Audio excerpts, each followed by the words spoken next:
העמים שמע ישראל. And the Lord spake unto Moses, saying, Command the children of Israel that they bring unto thee pure oil olive, beaten for the light, to cause the lamps to burn continually in the tabernacle of the congregation. And it shall be a statute forever in your generations.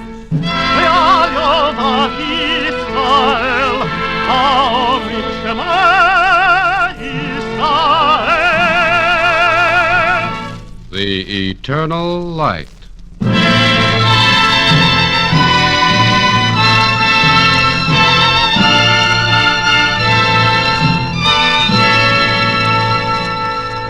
The National Broadcasting Company and its affiliated independent stations make free time available to present The Eternal Light, a program which comes to you under the auspices of the Jewish Theological Seminary of America. On Monday, March 20th, 1950, there died in New York City, at the age of 46, a man of scholarship and mercy. He was the rabbi of the Park Avenue Synagogue. His name was Milton Steinberg.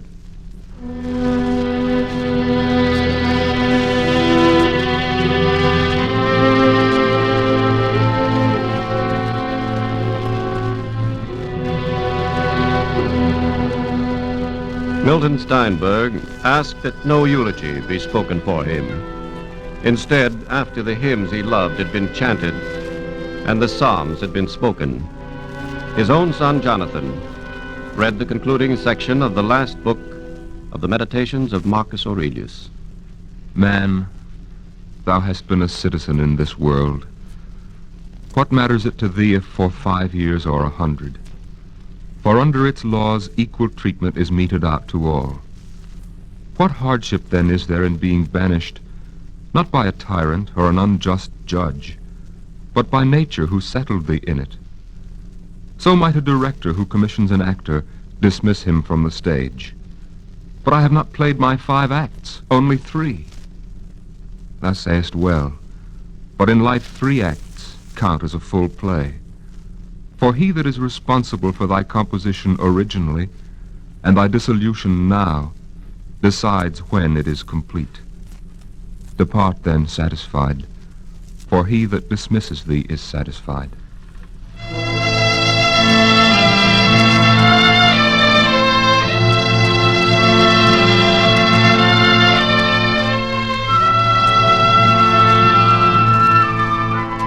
No eulogy, therefore, from us for Milton Steinberg. Let us go instead to the 3 acts of his uncompleted drama, his own writings, his sermons, his essays, his novel, his books. The 3 acts of Milton Steinberg. They speak now this memorial for him. We begin with Milton Steinberg's distinguished novel, As a Driven Leaf. There was a rabbi of the Sanhedrin whose name was Elisha ben Abuya. Do you know what it is to be unfriended? Do you know what it is to be shunned, to be despised, to be hated? I know. I know, and I will tell you that the bruise is not from the clenched fist, but from the face averted. The pain is not from the flung stone, but from voices sudden in silence, from windows shuttered, from the dreadful emptiness of those whom you have wronged, of those whom you love, and in whose lives you no longer find a portion. It is 1800 years that I'm dead, but I know. My name is Elisha ben Abuya. I was a traitor. This, the story of As a Driven Leaf, the story of a renegade, a betrayer, a story told with tenderness and compassion, a story of a scholar unable to surrender the liberty of his mind to authority, who tried to prove faith through reason alone, and being unable to do so, denied the necessity of faith. In the 25th chapter of the first part of the novel, Elisha ben Abuya and Rabbi Akiba hold a dialogue in a ruined garden. Rabbi, I wish to begin at the beginning. Yes, Elisha. I want to lay aside all prejudices, all preconceived notions. Akiba ben Joseph, you are a wise man, a learned man. Akiba, how can you, knowing as much as I, how can you still maintain a naive faith? The purpose of life is to live well. Whatever contributes toward that end is right and true. My first and last criterion concerning my proposition is, does it help man to live better? Surely, Akiba, all wisdom will die with you. Every rogue who seeks to persuade someone else of a lie can justify himself by insisting that because of the lie he will live better. You are deliberately making an absurdity of what I said. No, Akiba. If there is no God, it is a lie to speak about him, no matter how well such a falsehood functions.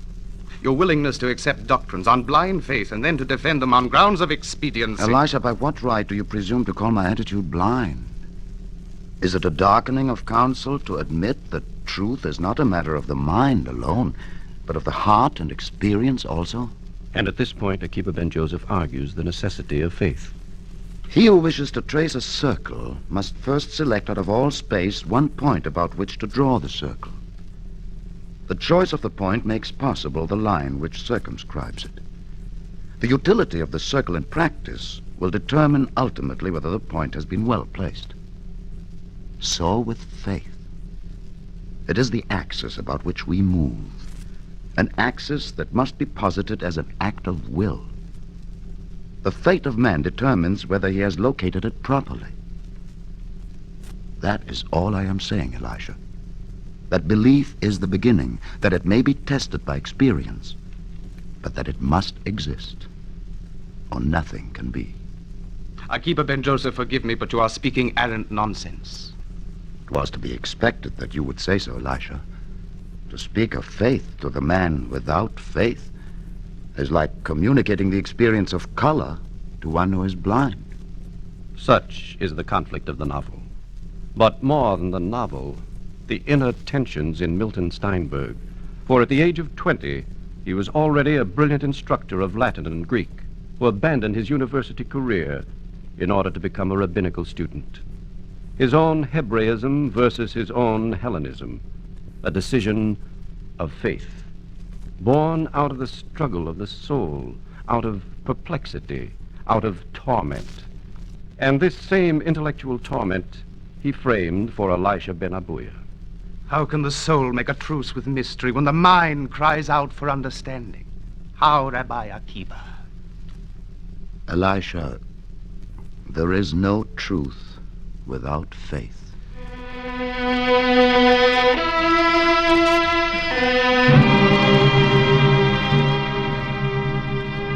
When the Sabbath candles shine, one like Akiba finds light and serenity, while one like Elisha ben Abuya raises his candle high like Job to challenge the presence behind all things. Wherefore hidest thou thyself from me? Wilt thou harass a driven leaf? And so in the last chapter, Elisha ben Abuya, who has deserted his people for the sake of reason, who has betrayed the elders of the Sanhedrin to the immaculate hostility of Rome, who has dismissed simple loyalty to one's own people as irrational feeling, Elisha ben Abuya finds the wormwood bitter in his mouth. Akiba ben Joseph is dead. Joshua ben Hananiah is dead. The patriarch of the Sanhedrin is dead. To Elisha ben Abuya there is left only the day of the shadow and the city of death. And out of the shadow there comes Rabbi Meir, who has seen his sons dead and his wife bereaved, but who has maintained faith. Merciful God, how you have changed, Elisha. It's Meir. Rabbi Meir now, isn't it? Yes, Master. You call me that after everything. Forgive me, Master. Oh, Elisha, did you have to serve the Romans so completely? I don't understand that myself now. And Meir, asking what Elisha ben Abuya has found, receives this answer. I have found what I have known almost all my life. All truth rests ultimately on some act of faith.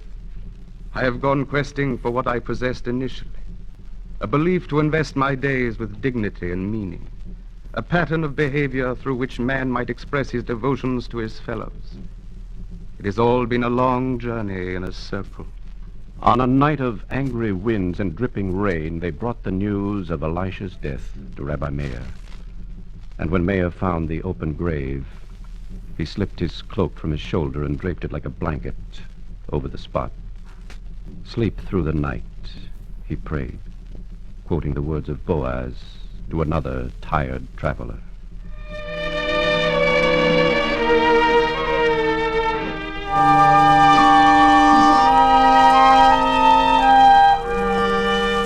From the cemetery down the hill, from the grave at his feet, and from out dead yesterdays, ghosts came stealing, and he wept, not alone for his master, but for himself as well, for a woman who rarely smiled, for sweet children who slept nearby, for a people crushed and persecuted, for all the sons of men, their aches of the body and soul, and their dreams that die.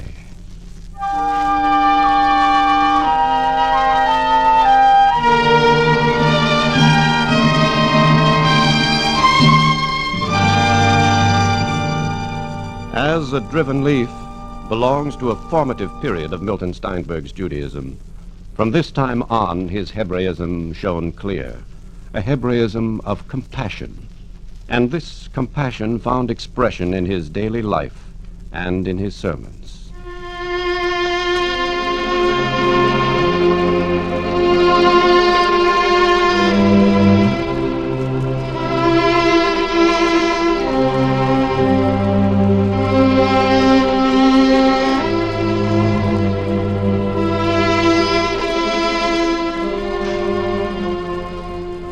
On Yom Kippur evening, many rabbis preach, and some choose a text from Scripture, and some a parable from the Midrash, and others a saying of the fathers.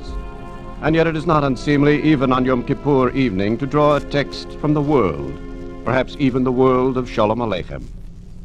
There is a little story by Sholem Aleichem called Of Pity for the Living. The story of a boy who discovered the pain of all living things, the pain of a dog that was beaten, of a cat scalded, of two birds stoned from a tree, of a little girl struck down in a pogrom. And out of this slender story, Milton Steinberg built a sermon for our generation. Its text is now a part of Jewish tradition. Listen now to a few excerpts from that sermon. Of some verses, the ancient rabbis used to say, "This is the kind of verse that comes up to you and insists, 'Preach about me.'" And this is what Sholem Aleichem's A Pity for the Living has done. It has come up and said, "Preach about me." And this is what it tells me I should speak of. First, a hard, tragic fact of life. Second, a moral inference from that fact. And third, a wonderful miracle which follows the fact. The hard, tragic fact is the universality of suffering. All life is a great fellowship of anguish. Each heart without exception knoweth its own bitterness, inhabits its own private hell. And the moral inference is a simple natural deduction from the tragic fact, the thesis that since all things suffer, all things merit our pity. This is the great foundation stone of all Jewish ethics, that a man must have mercy on everyone and everything, whereas to be pitiless is a grave sin, perhaps the gravest sin of which man is capable.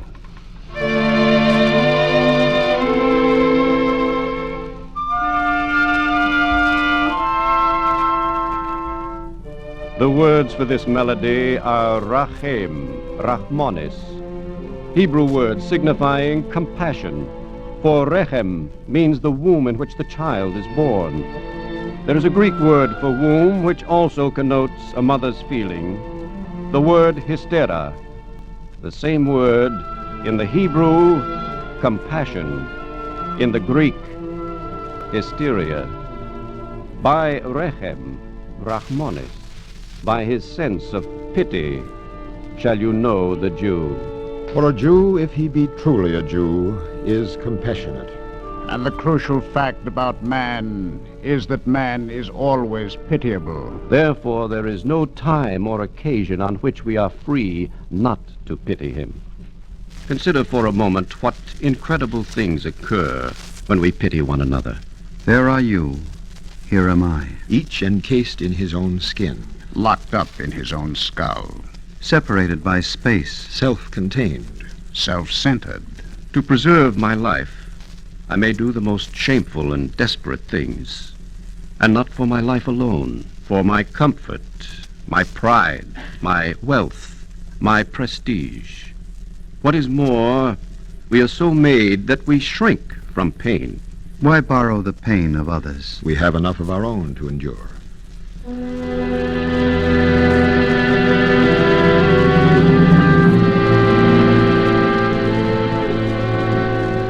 Still, we do borrow more pain, don't we?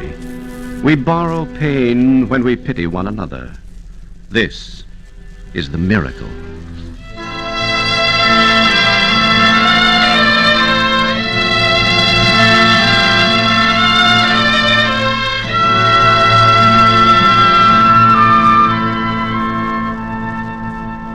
Do you think this borrowing comes easily, or that it is a small thing, or unworthy of notice? There is no miracle unworthy of notice, least of all this miracle. And yet before we pity a person, we must first like or approve of him. But before we can approve of the person we pity, we must first approve of ourselves. Because in pity, we and the other person become one. If we dislike ourselves, how can we like him? And being unable to like him, how can we pity him? The sadist cannot pity. He hates others. The masochist cannot pity, he hates himself. Pity begins with self-respect.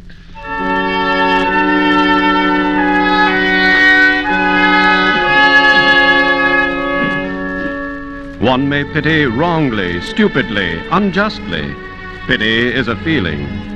But when pity is controlled by justice, then pity becomes the ethical ideal. The ethical ideal of mercy. Now we begin to see why mercy is a sign not of weakness, as Nietzsche argued, but of strength. A stupid person cannot pity. He lacks the imagination. The immature person, the narcissist, cannot pity because he is unable to concern himself with anyone else. The morbid one, the person who hates himself, cannot pity because the effect of his identification with others is that he comes to hate them also. The immoralist can pity, but he cannot be capable of conscious mercy, for he lacks standards of justice. The truth is that only a healthy soul is capable of pity, and only a strong mind is capable of mercy. The words are still rachem, rachmonis, compassion. Always we must return to compassion. The final decision must always be with the human heart.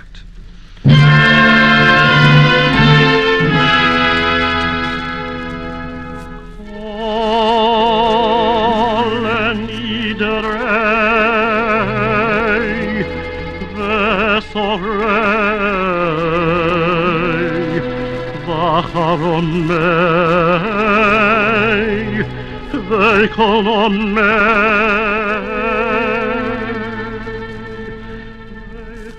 Let us pity the living, all the living. Let us approach each other with a special gentleness. Husbands and wives, parents and children, friends, man to the beast in the field.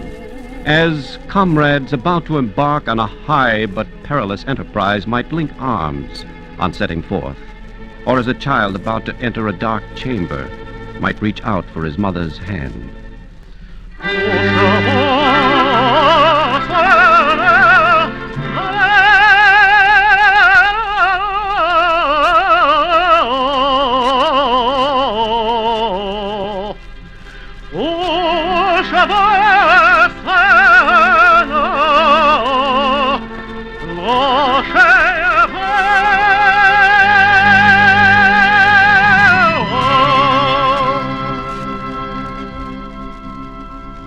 A rabbi's sermon for Yom Kippur evening. Let us turn now to the epilogue of Milton Steinberg's book, A Partisan Guide to the Jewish Problem, and to a question. Is Judaism worthwhile? Is the game worth the candle? 6 million European Jews butchered, millions more spewed forth, naked and homeless to the four corners of the earth, their achievements so ruthlessly expunged that in countries where they sojourned for generations, scarcely a trace of their passage remains. And not only now. Look backward into history, into weary centuries of economic suppression, social ignominy, personal humiliation, expropriation, expulsion, massacre. Is the game worth the candle? Shall Israel not cry out, "It is enough. Now, O Lord, take away my life"? A hard and a bitter question, and Milton Steinberg proposed his answers. Let us suppose that the Jewish people had not created anything in its entire history, not a single idea or concept, not even one. Would its life career have been worthwhile? Yes. Because for 2 millennia and more, Jews were the universal minority, the dissenters of every land and epoch. When the whole civilized world worshipped Caesar as God, this people alone denied him adoration.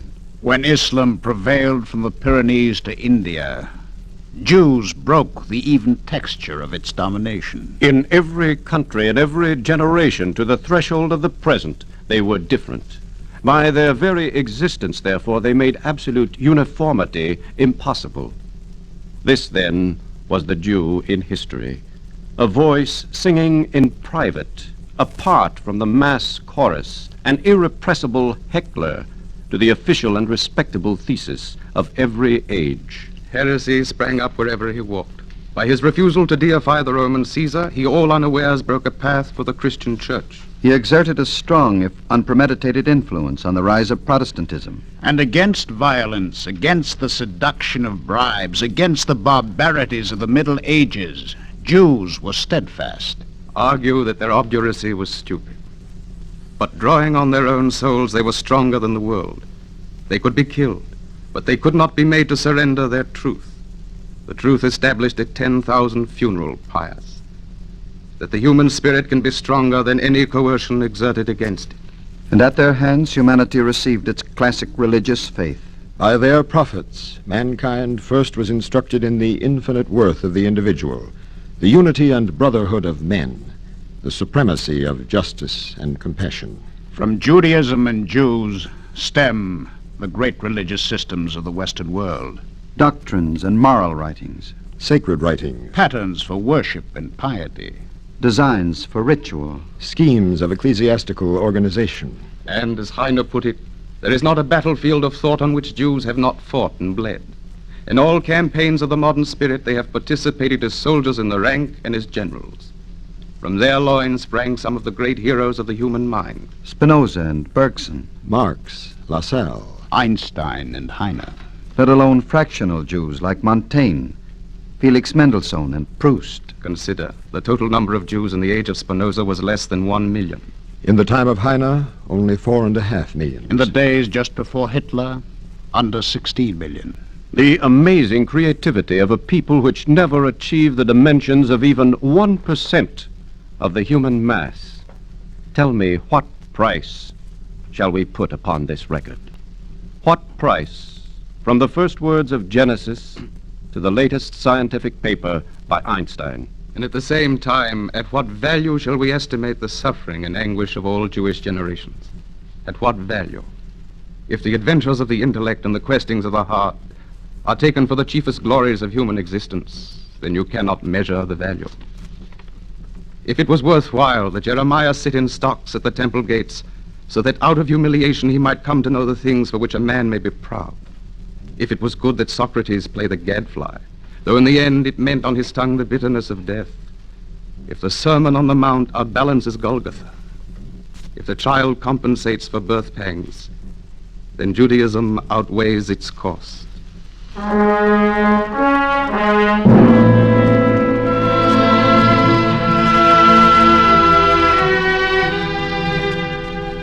I see in Eretz Israel a Jewish commonwealth where the homeless of the world have found rest. I see the Jewries of the world each at ease and firmly rooted in the land of its residence. I see an American Jewry emancipated along with all other Americans from the restraints of prejudice, secure against violence, free to fulfill itself without hindrance. An American Jewry alight with a religious faith, hallowed by antiquity and responsive to the mystery of all things, yet sanctioned by the best in modern thought, and clean with reasonableness. An American Jewry literate in both its heritages, creative in both, cross-blending and fertilizing the two, until all devotion to one shall connote blessing for the other as well. And should a day come when the world is ordered, when human affairs are everywhere consecrated, then, only then, glance backward over mankind's long, weary pilgrimage and ask of yourself, is the game worth the candle?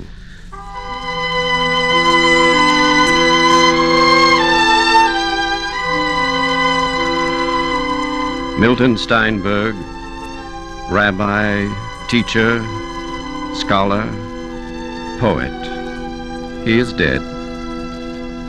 Behold my servant, whom I uphold, mine elect, in whom my soul delighteth. I have put my spirit upon him. He shall not cry, nor lift up, nor cause his voice to be heard in the street. A bruised reed shall he not break, and the dimly burning wick shall he not quench.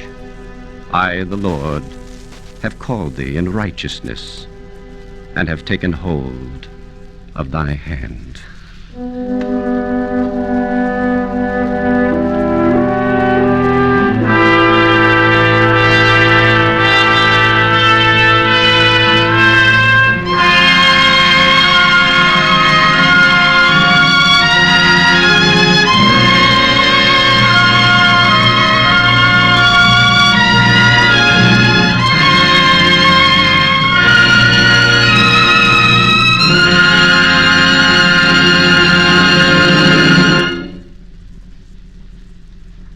If you would like a copy of today's script, please send your name and address with 10 cents to cover the cost of postage and handling to the Jewish Theological Seminary, 3080 Broadway, New York 27, New York.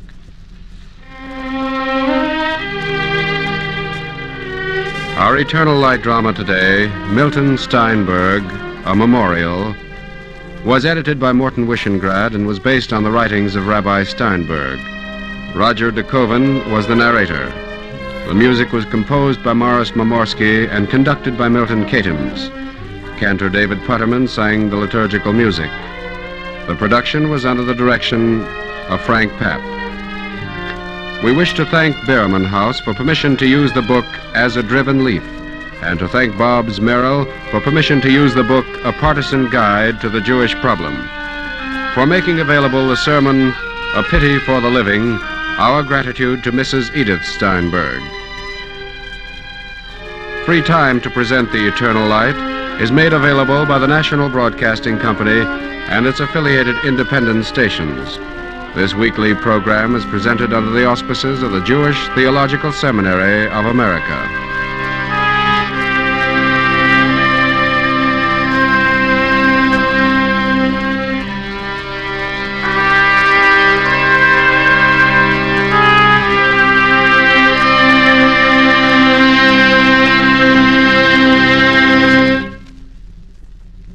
This is NBC, the National Broadcasting Company.